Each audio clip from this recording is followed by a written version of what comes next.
Assalamualaikum warahmatullahi wabarakatuh. Perkenalkan, nama saya Niken Asih Pangastuti dengan NIM J310-20141 dari SIF Praktikum Dasar Biokimia Gizi 2020. Di sini saya akan memaparkan pemeriksaan kadar glukosa yang dilakukan oleh Nyonya LL yang dilakukan dengan metode spektrofotometer. Prinsip dari metode spektrofotometer sendiri ialah glukosa ditentukan setelah oksidasi enzimatik dengan adanya glukosa oksidase hidrogen peroksida yang terbentuk bereaksi dengan fenol dan 4 amino penazin dengan katalis peroksidase membentuk quinoneimin dengan warna merah violet. Selanjutnya ialah cara kerja dari metode ini sendiri. Yang pertama-tama ialah memipet darah dengan jumlah 2 ml, kemudian memasukkannya ke tabung reaksi. Selanjutnya mensentrifug dengan kecepatan 1500 rpm selama 5 menit, kemudian memipet serum sebanyak 10 mikron atau setara dengan 0,01 ml dan memasukkannya ke tabung reaksi. Selanjutnya adalah menambah dengan memipet reagen warna glukos sebanyak 1000 mikron atau setara dengan 1 mili. Selanjutnya adalah menginkubasi selama 10 menit dengan temperatur 37 derajat Celcius. Dan yang terakhir adalah membaca pada fotometer dengan panjang gelombang 546 f405. Hasil yang berdasarkan hasil pemeriksaan yang dilakukan oleh Nyonya LL, didapatkan hasil 310 mg per desiliter, di mana sampel tersebut terkategori sebagai kadar glukosa yang tinggi dengan cut off point kurang dari 120 mg per desiliter apabila kadar normal kadar glukosa dalam darah. Tingginya kadar glukosa dalam darah yang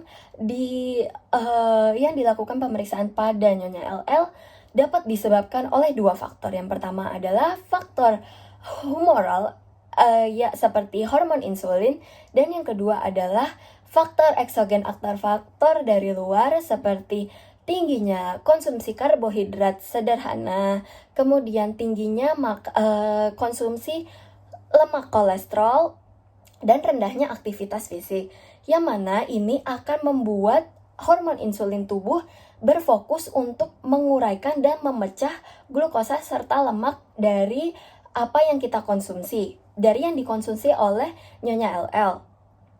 Yang mana akhirnya glukosa pada darah itu semakin menumpuk karena hormon insulin tidak mampu untuk menguraikan dan memecah glukosa yang ada di darah.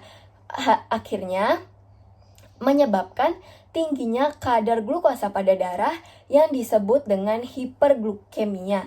Hiperglukemia sendiri merupakan kondisi di mana kadar glukosa darah lebih tinggi daripada batas normal dengan batas normal 120 mg per desiliter. Akibat dari kondisi hiperglukemia sendiri yaitu penyakit diabetes mellitus, di mana penyakit ini akan menyebabkan berbagai kerusakan lainnya pada tubuh seperti ketidakmampuan tubuh untuk bermetabolisme secara normal, bahkan juga menyebabkan penyakit jantung dan juga kencing manis. Oleh karenanya, Nyonya LL membutuhkan penanganan secara cepat dan tepat karena berdasarkan hasil yang dimiliki Nyonya LL sebesar 310 mg per desiliter sangat jauh dari kadar normal yaitu 120 mg per desiliter. Selain itu, faktor rendahnya aktivitas fisik yang dilakukan oleh Nyonya LL juga berpengaruh kepada tingginya kadar glukosa dalam darah. Oleh karenanya, selain penanganan secara tepat dan cepat, banyak pencegahan yang bisa dilakukan sebelumnya, yaitu seperti menjaga konsumsi dan mengurangi konsumsi karbohidrat sederhana, kemudian mengurangi konsumsi lemak dan juga menambah intensitas aktivitas fisik.